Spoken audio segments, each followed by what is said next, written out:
കഴിഞ്ഞ വർഷം ഒരു കാർഡിയോളജി കോൺഫറൻസിനായിട്ട് ഞാൻ ജപ്പാനിൽ പോവുകയുണ്ടായി. അവിടെ ഞാൻ കണ്ട ഞെട്ടിപ്പിക്കുന്ന ഒരു കാര്യം എന്ന് വെച്ചാൽ 100 വയസ്സിൽ കൂടുതൽ പ്രായമുള്ള ഒരുപാട് വ്യക്തികളെ നമുക്കവിടെ പല സ്ഥലത്തും കാണാൻ പറ്റും. ഞാൻ അതിനെക്കുറിച്ച് റിസർച്ച് ചെയ്തപ്പോൾ മനസ്സിലാക്കിയ ഒരു കാര്യം എന്താണെന്ന് വെച്ചാൽ ലോകത്തിൽ ഏറ്റവും കൂടുതൽ പ്രായം കൂടിയ വ്യക്തികൾ ആരോഗ്യത്തോടെ, അതാണ് അതിലെ കാര്യം, ആരോഗ്യത്തോടെ പ്രായം കൂടിയ വ്യക്തികൾ ജീവിക്കുന്ന സ്ഥലം ജപ്പാൻ തന്നെയാണ്. ഇതിന് പല കാരണങ്ങളുണ്ട്. എന്തൊക്കെയാണ് ഈ അത്ഭുതത്തിന്റെ രഹസ്യം നമുക്ക് നോക്കാം. അവരുടെ ഭക്ഷണത്തിൽ ദിവസവും 100 ഗ്രാമിലധികം മത്സ്യം ഉണ്ടാവും. ഇതുവഴി ഒരുപാട് ഒമേഗ 3 ഫാറ്റി ആസിഡ് അവർക്ക് കിട്ടുന്നുണ്ട്. ഇത് ഹൃദയത്തിലെ നീർക്കെട്ട് കുറക്കുന്നു, ഹൃദയത്തിന്റെ ആരോഗ്യം 35% വർദ്ധിപ്പിക്കുന്നു. അതുപോലെ തന്നെ പ്രായം കൂടിയ വ്യക്തികൾ അവിടെ ഏകദേശം 7000 മുതൽ 10000 വരെ സ്റ്റെപ്പുകൾ ദിവസവും നടക്കുന്നുണ്ട്. ഇതുവഴി ഏകദേശം 40% കാർഡിയോവാസ്കുലർ ഹെൽത്ത് അവർക്ക് കൂടുകയാണ്. പിന്നെ അവർക്കൊരു ഗ്രൂപ്പ് മോർണിംഗ് എക്സർസൈസ് ഉണ്ട്. ഇതിന്റെ പേരാണ് റേഡിയോ ടൈസോ.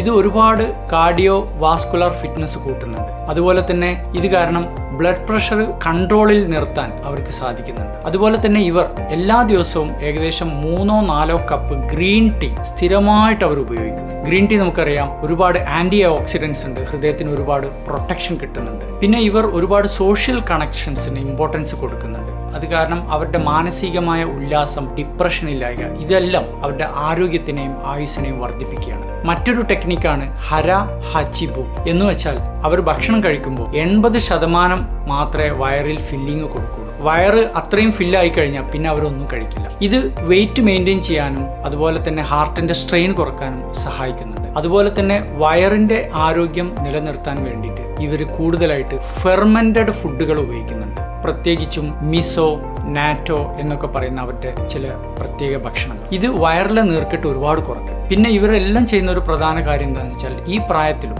അവർ മെഡിറ്റേഷൻ ചെയ്യുകയും തുടർച്ചയായിട്ട് പല കാര്യങ്ങളും പുതുതായിട്ട് പഠിച്ചുകൊണ്ടിരിക്കുകയും ചെയ്യുന്നുള്ളതാണ്. ഇത് അവരുടെ ബ്രെയിനിന്റെ ആയുസ്സും ആരോഗ്യവും ഒരുപാട് വർദ്ധിപ്പിക്കും. ഇതാണ് ജപ്പാൻകാരുടെ ദീർഘായുസ്സിനും ഹൃദയത്തിന്റെ ആരോഗ്യത്തിന്റെയും ഏറ്റവും വലിയ രഹസ്യം.